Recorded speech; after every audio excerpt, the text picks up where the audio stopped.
नमस्कार दोस्तों, वेलकम। स्वागत करता हूं एक बार फिर से आप सभी का आरएस जंक्शन पर। दिनांक 25 और 26 जून 2021 के करंट अफेयर्स लेकर। तो यदि आप भी आरएस, एसआई और आरपीएससी की अन्य प्रतियोगी परीक्षाओं की तैयारी कर रहे हैं और बेहतरीन करंट अफेयर्स पढ़ना चाहते हैं जो आपकी परीक्षा के लिए सीधे सीधे उपयोगी हो, तो आप हमारे साथ जुड़ सकते हैं। तो वीडियो को लाइक जरूर करें यदि आप इसे पसंद करते हैं तो, और शेयर करें अपने दोस्तों के साथ, ताकि हमारी ये जो मेहनत है इसका लाभ काफ़ी छात्रों को मिल सके, क्योंकि बहुत कम छात्र जो हैं वो लाइक इसे कर रहे हैं।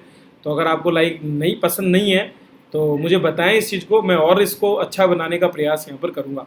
चलिए तो शुरुआत करते हैं। उससे पहले जो छात्र नए जुड़े हैं और जिनको अपना जो पिछला रिवीजन करना है, वे हमारी मंथली करंट अफेयर्स की बुक जिसका नाम है गुलदस्ता राजस्थान समसामयिकी, जो मार्केट में अवेलेबल बाकी सभी बुक की तुलना में काफ़ी बेहतर है, इसे आप खुद देख सकते हैं। सैंपल्स मैंने दिए हुए हैं। तो आज ही हमारी एप्लीकेशन आरएस जंक्शन से आप इसे प्राप्त कर सकते हैं और अपनी तैयारी को आगे बढ़ा सकते हैं। इसके अलावा इकोनॉमिक रिव्यू पर हमारा रेगुलर कोर्स चल रहा है। यूट्यूब पर मैं रेगुलरली क्लासेस ले रहा हूँ। अब अगर आप अपनी प्रैक्टिस करना चाहते हैं, पढ़ाई करके आप ये देखना चाहते हैं कि आपने कितना सीखा, तो संकोच मत कीजिए और हमारा जो इकोनॉमिक रिव्यू का टेस्ट सीरीज है जो मात्र 99 रुपीज़ में अवेलेबल है एप्लीकेशन पर, उसको जरूर लीजिए, क्योंकि यहाँ से आपको ये पता चलेगा कि आप बाकी छात्रों की तुलना में कहाँ हैं। जो अन्य छात्र हैं उनके साथ आप अपनी रैंकिंग्स यहाँ पर देख सकते हैं। चलिए तो शुरुआत करते हैं पहले प्रश्न के साथ। राजस्थान का पहला प्रश्न है, राज्य स्तर पर टोटल जीनोम सीक्वेंसिंग की सुविधा उपलब्ध कराने वाला देश का पहला राज्य कौन सा है? तो राजस्थान जो है दोस्तों, वो अब देश का पहला ऐसा राज्य बन गया है जहां पर जीनोम सीक्वेंसिंग की राज्य स्तरीय सुविधाएं मौजूद है। दरअसल कोरोना वायरस के वेरिएंट की एक तरह से स्क्रीनिंग और इसके साथ साथ उसको ट्रैक करने के लिए राज्य में एसएमएस मेडिकल कॉलेज में अब जीनोम सीक्वेंसिंग की सुविधा शुरू कर दी गई है।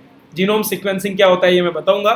तो स्टेट लेवल पर टोटल जीनोम सीक्वेंसिंग की सर्विस प्रोवाइड करवाने वाला राजस्थान कंट्री का फर्स्ट राज्य बन चुका है। कोविड-19 की रोकथाम के लिए इसे शुरू किया गया है। जीनोम सीक्वेंसिंग की तकनीक से वायरस का जो नया वेरिएंट है, इसके प्रसारण और इसको रोकने के तरीके जो हैं उनके बारे में जानकारी मिलेगी। लगभग 1 करोड़ रुपए इसके लिए खर्च किए गए हैं और अब कोविड-19 के बदलते वेरिएंट पर हम प्रभावी निगरानी भी कर पाएंगे। अब तक प्रदेश में से जो भी सैंपल लिए जाते थे उनको Indian council of medical research की आईजीआईबी लैब दिल्ली भिजवाया जाता था, लेकिन अब ये काम यहीं पर होगा। जीनोम सीक्वेंसिंग क्या होता है? हिंदी में बोला जाता है जीनोम अनुक्रमण। इसमें क्या होता है कि हम जो भी जीन है, कोई भी जो वायरस है, उसका जो जेनेटिक कोड है या जो उसका जो भी उसके अंतर्गत उसकी जो पहचान है, जेनेटिक तत्व जो है, उसके अंदर किन किन तत्वों का समावेश है, उसका आकार कैसा है, ठीक है, उसका बायोडाटा क्या है, वो सारी जानकारी हमको मिलती है। वो वायरस किस तरह से बना हुआ है, उसका स्ट्रक्चर कैसा है, उसकी डिज़ाइन कैसी है, उसमें कौन कौन से तत्व हैं या उसमें कौन कौन से बदलावों की वजह से वो बना है, ये सारी जानकारी हमको अगर किसी चीज़ से मिलती है, जैसे कि किसी एप्लीकेशन के लिए हमको उसकी कोडिंग होती है, उसी तरह से वायरसेस की भी जो जेनेटिक डिटेल्स है वो हमको जीनोम सीक्वेंसिंग के माध्यम से मिलती है। और पिछले डेटा की नए डेटा से तुलना करके हम ये पता कर पाते हैं कि क्या क्या बदलाव नए वेरिएंट में हुए हैं और नए वेरिएंट का प्रसारण कहाँ तक हो पाया है।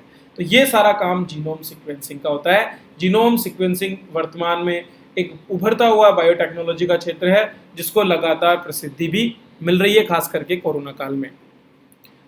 अगला प्रश्न देखते हैं दोस्तों। दुनिया भर में जो है कोरोना के दौरान हमने दान देने की खबरें सुनी और इसी क्रम में EdelGive Hurun philanthropist of the century list हाल ही में रिलीज की गई है, जिसके अंतर्गत पूरी दुनिया भर में जमशेदजी टाटा को दुनिया का सबसे अधिक दानवीर या शीर्ष परोपकारी व्यक्ति बनाया है सेंचुरी में। जो 200 सालों में 1901 से लेकर के वर्ष 2000 के बीच के लोगों में जो है सबसे ज़्यादा परोपकारी माना गया है जमशेदजी टाटा को। जो टाटा जो कंपनी हमारे यहाँ पर है उसके संस्थापक भी रहे थे। इनके बाद बिल गेट्स और मेलिंडा फ्रेंच गेट्स, फिर हेनरी वेलकम और फिर हार्वर्ड ह्यूजेस का नाम आता है। तो इन पर थोड़ी सी जानकारी प्राप्त कर लेते हैं। आज के समय में टाटा समूह 200 अरब डॉलर का है और इसके संस्थापक थे जमशेदजी टाटा। उन्हें ये रैंकिंग दी गई है, पहली बार ये पहली रैंकिंग आई है। टाटा समूह के संस्थापक ने 1870 के दशक में मध्य भारत में एक कपड़ा मिल के साथ शुरुआत की थी। उन्होंने भारत में इस्पात और बिजली उद्योगों को विकसित किया और तकनीकी शिक्षा अर्थात टेक्निकल एजुकेशन की नींव रखते हुए देश को औद्योगिक देशों की श्रेणी में लाने में भी मदद की।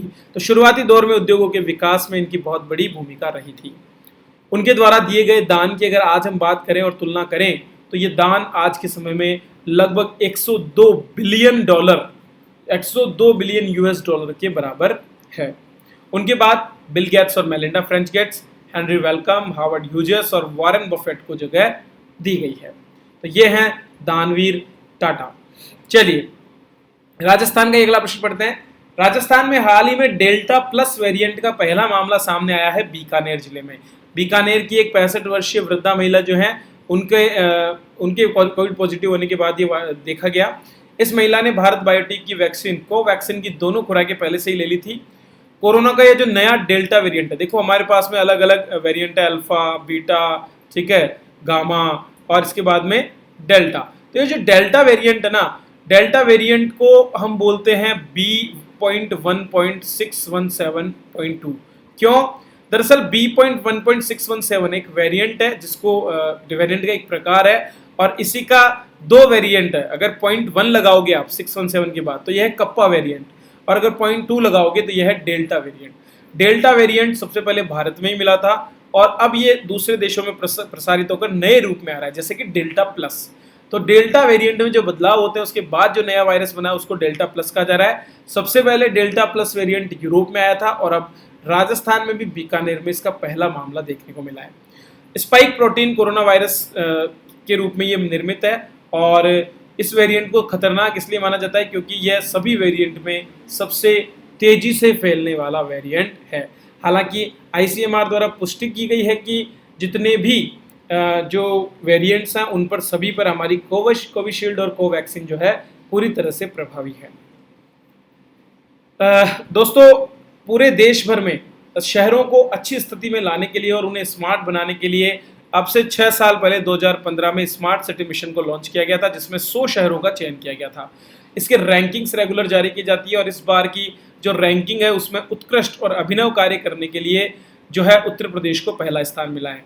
11 स्मार्ट सिटीज़ के साथ में उत्तर प्रदेश वर्तमान में काम कर रहा है और राजस्थान में भी 4 सिटीज़ है। देखिए इस पूरे टॉपिक पर मैं एक पूरा डिटेल्ड वीडियो बनाऊंगा, तो यहाँ पर आपको उसका जो है लिंक भी मिल जाएगा जब भी आप पढ़ रहे होंगे, मैं बना चुका हूँ तब।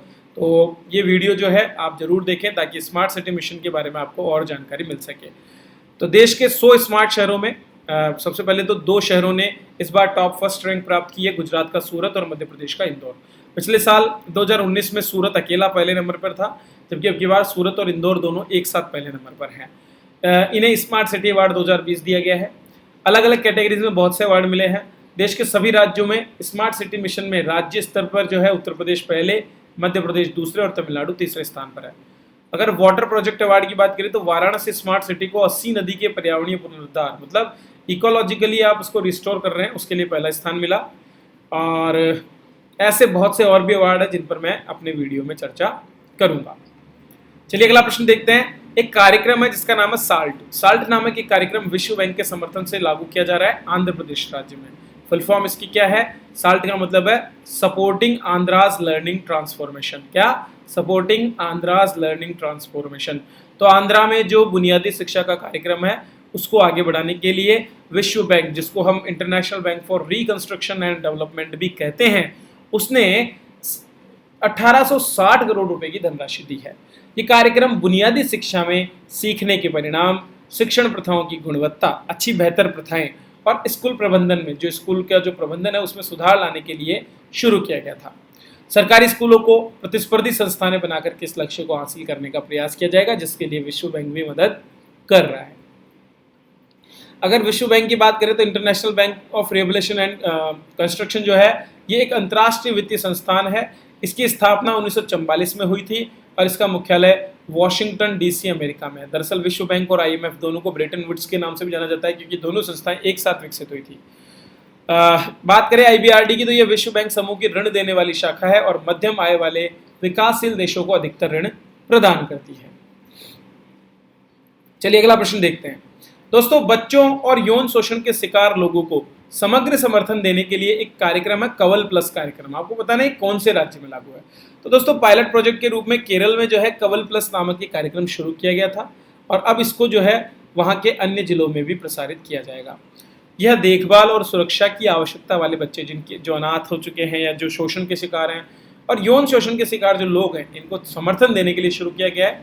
पहले इसे 2020 में केरल के 2 जिलों तिरुवनंतपुरम और पलक्कड़ में शुरू किया गया और इस कार्यक्रम के अंतर्गत घरों में और बाल देखभाल संस्थानों में बच्चों को कवर किया जाता है।